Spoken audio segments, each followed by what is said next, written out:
Hi everybody. So I had a dilemma a couple hours ago and I posted it about what to do with all of the things that I haven't got planted yet.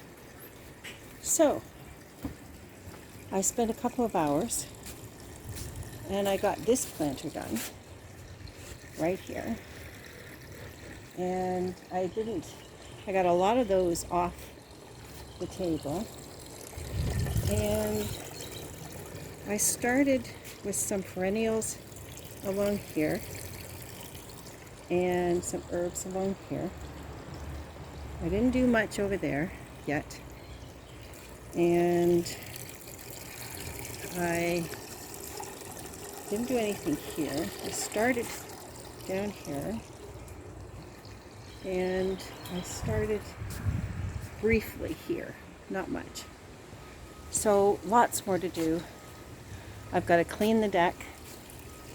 I've got to get I've ordered a big egg chair for this corner.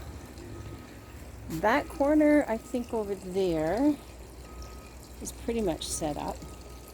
And then I've got this whole middle of my deck. Last year I did yoga classes out here. This is 40 by 40 foot deck. So lots more work to do. But this girl is climbing in an Epsom salt bath. And I'm done for the night. I'm going to sit in my easy glider rocker. And I didn't get this because I'm a great grandmother. I got it because I love rocking.